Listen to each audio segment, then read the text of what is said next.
Salut tout le monde, c'est Stéphane pour Ici Trappes à l'écran. Alors on voit la colonne Maurice derrière où c'est marqué cinéma Jean Renoir. Et devant j'ai Daniel. Daniel, alors lui, c'est un trappiste de chez Trappiste. Hein. Et tu as un message à faire passer. T'as un message à faire passer. Ah oui. Ouais. Donc je suis un ancien trappiste. J'ai toujours connu ce cinéma qui s'appelait Normandie il y a bien des années. Après ça s'appelait Le Grenier à Sel. Ça s'appelait Jean Renoir. Et maintenant, il est hors de question qu'ils mettent sur le devant du cinéma Omar Sy. Hein. Donc Jean Renoir, c'est une renommée cinématographique. Donc il faut pas retirer ça, tout simplement. C'est un monument. Et puis oui, en plus, il y a une histoire. C'est Bernard Hugo qui est derrière tout ça. Oui, exactement. Il y a Bernard Hugo qui est derrière tout ça. Donc moi, je vais souvent au foyer Burgard qui est à côté. Je joue aux cartes. Donc j'ai alerté quelques personnes qui sont anciennes aussi de Trappes. Là, ils sont d'accord avec moi que ça ne change pas de nom. Voilà. Je ne veux pas de Omar Sy non plus. Voilà. D'accord, parce que je les approuve. On peut rendre hommage à Bernard Hugo, mais de l'autre côté, il ne faut pas foutre en l'air cet héritage-là, quoi. Voilà, tout à fait. Voilà. Donc il y a beaucoup de gens que je côtoie. Hein. Et donc, voilà. Donc ces gens-là, ils ne sont pas d'accord, ils veulent que ça reste Jean Renoir. D'accord. Ils ne veulent pas l'avoir Omar Sy sur le devant du cinéma. Ben, t'as rien contre Omar Sy, hein, cela dit en passant. Ah non, j'ai rien contre Omar Sy. Voilà, bon, c'est des histoires d'héritage. Voilà. On a tous des héritages divers et variés. Voilà. Et comme le dit très bien Omar Sy, on a la même histoire, mais on n'a pas la même mémoire. Et toutes les mémoires, il faut les respecter, dont celle-là que tu évoques, Daniel. Ah oui, ben celle-là, ça j'y tiens, puis sans problème. Ben, je te remercie, Daniel. Voilà. À plus tard. Allez, à plus. Cinéma Jean Renoir. Ouais, Grenier à Sel, cinéma Jean Renoir. Alors la voix qu'on entendait derrière, je ne sais pas si vous l'avez entendue, bah, c'est quelqu'un qu'on a déjà interviewé pour Ici Trappes. Alors en tant que mémoire de Trappes à l'époque. Et maintenant c'est en tant que conseillère municipale. Et une nouvelle photo. Bien, ce fronton, Grenier à Sel, cinéma Jean Renoir. Ouais, alors on n'a pas, c'est pas nous hein, qui avons fait les photomontages, c'est la mairie en plus. Alors voilà, et cette photo, ce fronton là, il y a quelque temps, je passais là sur le côté, je regardais le chantier, et ce fronton qui n'est plus évidemment sur le bâtiment puisqu'il est en travaux et que ce fronton est appelé à disparaître. Et bien ce fronton, il était démonté et dans les gravats de chantier. Ouais, donc tu as récupéré le truc, je crois. Ce qui m'a choqué de voir ça par terre dans les gravats, parce que je suis attachée au cinéma Jean Renoir. Et donc, j'ai appelé une amie, et elle m'a dit, ben, on va la récupérer. Alors je l'ai dit à Madame Grandgambe. Alors Madame Sandrine Grandgambe, qui est conseillère, adjoint au maire, affaires culturelles et éducation. Voilà. Et donc je lui ai dit que nous avions récupéré ce fronton en accord avec le chef de chantier, parce que ça partait à la poubelle le lendemain, et nous l'avons déposé, donc il existe toujours, nous l'avons déposé à Mémoire de Trappes. D'accord, donc c'est partie intégrante de la mémoire de Trappes. Voilà. Mais au sens administratif du terme et au sens symbolique, au sens réel. Parce que aussi... Donc on parlait de Sandrine Grandgambe, de la mémoire. Voilà, et je vais terminer ce fronton parce qu'elle m'expliquait aussi, et d'autres dans la commission, que de toute façon ce fronton, on ne le voyait pas, parce que dès qu'on fermait les portes en bois, qui vont partir aussi, qui sont déjà parties du cinéma, ça cachait le fronton, et donc de toute façon, on ne voyait pas ce qui est faux. La preuve en est, on a les photos, là, c'est très bien qu'on ait ces photos de l'avant, de l'après, mais on a toujours vu le fronton de notre cinéma Jean Renoir. Oui, parce que moi, quand je suis arrivé à Trappes, j'arrive à Trappes en 1995, on ne parle pas, moi je ne me souviens pas de l'appellation Grenier à Sel, je me souviens de l'appellation cinéma Jean Renoir. Oui. Le cinéma Jean Renoir était dans un bâtiment qui avait servi à une époque de Grenier à Sel. Voilà, c'était ça l'histoire. Et voilà, j'ai les programmes de l'histoire. Ah oui, là, tu as ramené des documents. C'est tout à fait les premiers programmes. Donc ça date de juin-juillet, alors là, c'est le plus ancien, on est en 80, ça vient d'ouvrir. Et donc on est bien programme cinéma Jean Renoir. Alors c'est vrai que sur les programmes, cette appellation va disparaître. D'accord. Va disparaître pour simplement avoir cinéma Le Grenier à sel. D'accord. Et ça, c'est à partir de quand? Je ne peux pas dire l'année exacte, mais c'est le mandat de M. Malandin. Oui, c'est pas le mandat Bernard Hugo et Non, Jacques Monco. Du tout. C'est D'accord. mandat de M. Malandin. On retrouve cinéma Jean Renoir Oui, sur la colonne là, c'est Maurice. la colonne Maurice, c'est un témoignage important. Voilà. Et donc cinéma Jean Renoir disparaît, alors pas tout à fait complètement, mais en gros sur les programmes, oui, au début du mandat de M. Malandin, mais quand même dans les programmes... Mais il y a une raison que tu vas expliquer tout à l'heure. On revient tout de suite, les amis. Oui. Alors, nous revenons avec Véronique, toujours devant le grenier à sel. Alors, il n'y avait pas la même gestion qu'aujourd'hui à l'époque de Bernard Hugo.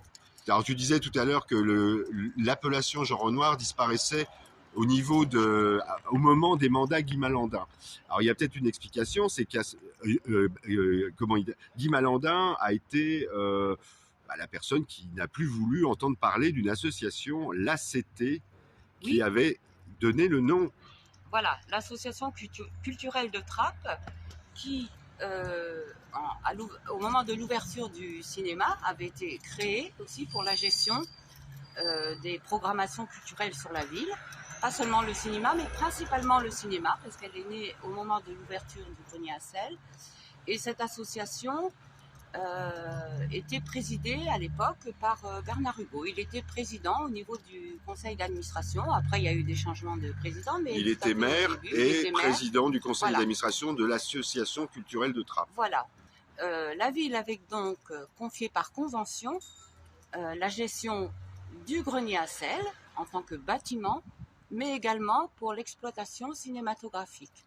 Donc ce n'est pas la ville qui gérait en direct, la ville propriétaire des bâtiments, mais ne gérait pas ni l'édifice, ni l'exploitation cinématographique. Bien que Bernard Hugo était président avec d'autres élus. Il était président au conseil d'administration, mais il y avait d'autres élus de la ville qui siégeaient à ce conseil d'administration. Et donc, l'appellation Jean Renoir... Oui, parce qu'en fait, ce qu'on te rétorque, et là, tout à l'heure est passé le directeur de cabinet d'Ali Rabet, il passait complètement par hasard dans la rue, il t'a interpellé, et il disait, vous savez pas tout, mais lui, ce qu'il ne sait pas, c'est que, et justement, il y avait l'existence de cette ACT qui gérait la programmation, qui gérait non seulement du grenier à sel, de Jean Renoir, cinéma Jean Renoir, mais aussi de la Meurize. La Meurize n'existait pas encore. La Meurize, à l'époque, oui, c'était plus tard. C'est bien plus tard. Et donc, pour l'exploitation cinématographique, a été recruté un directeur qui était directeur du cinéma. Ce directeur était exploitant puisqu'il gérait plusieurs cinémas en région Île-de-France. Oui, tu m'as dit tout à l'heure l'Éclay, notamment Nanterre, l'Éclay-sous-Bois et je dois oublier quelques autres villes. Mais enfin, il gérait, et Trappes bien sûr, il gérait un réseau de salles de cinéma. Donc c'est lui qui avait la licence d'exploitant. Et c'est à l'ouverture, il fait partie de ceux qui ont proposé la nomination avec Bernard Hugo du Jean Renoir. Et je pense que cette appellation, puisque la ville ne retrouve pas la délibération qui correspond au fait que Jean Renoir... Et c'est là, je te coupe, c'est là que l'élément que ne connaît pas le directeur de cabinet de M. Rabet. Voilà. Et certainement, toutes les personnes d'aujourd'hui ne connaissent pas cette histoire. Et donc, s'ils veulent chercher dans les archives comment on a nommé le cinéma Jean Renoir, on ne peut que le retrouver dans les archives du conseil d'administration de l'association culturelle de Trappes, s'ils existent quelque part, mais en tout cas, il y a une convention qui fait objet d'une délibération du conseil municipal, une convention qui lie l'association culturelle de Trappes à la ville de Trappes. Et je pense que là, si on fouille, là, on va trouver, évidemment.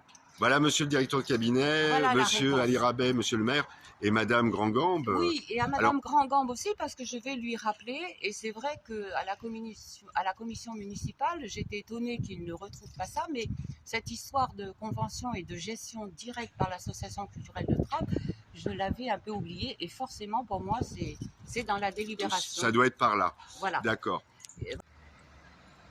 Donc ensuite, l'association culturelle de Trappes se voit aussi confier la gestion de la programmation de la halle culturelle La Meurise.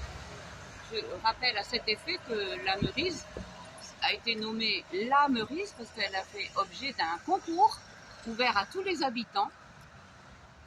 Et c'est La Meurise qui a été choisie. À l'époque, c'est Maurice Bezer qui l'avait proposé, un habitant, mais Maggie, son épouse, le sait bien. Et donc La Meurise a été choisie, mais ce qui est important, c'est que les citoyens ont tous participé pour nommer cette halle culturelle. Alors là aussi, il existe une délibération dans les archives de la ville qui notifie une autre convention entre l'ACT et la ville de Trappes pour la gestion de la halle culturelle. Une grande différence, 2 conventions, une pour le grenier à sel et une pour la halle culturelle, puisque autant le grenier à sel, la convention est complète, c'est-à-dire que l'association gère Alors complètement... c'était la contribution de Skybus au débat. Voilà. L'association gère complètement le bâtiment et l'activité. Par contre, pour la halle culturelle, l'ACT ne gère que la partie programmation, sachant que le bâtiment, tout ce qui est frais de bâtiment reste de la responsabilité complète de la ville, puisque aussi c'était des gestions particulières, voilà, avant les lois de décentralisation, etc. Voilà. Où finalement les communes ont préféré passer par des structures plutôt municipales parce que ils avaient des choses à gérer. S'ils passaient pas par des trucs extra-municipaux, tu donnais cet exemple tout à l'heure, pour payer un artiste par exemple, il fallait passer par le trésor public. Le trésor public, c'est 90 jours au moins. Voilà, alors un artiste, par mandat administratif, bon, c'est pas vivable pour les artistes, mais enfin, il y a eu une évolution des choses, puisque maintenant, toutes les collectivités peuvent gérer en direct l'activité de programmation auprès des artistes, puisque le trésor public, enfin bon, de toute façon, c'est le même problème pour toutes les collectivités de France.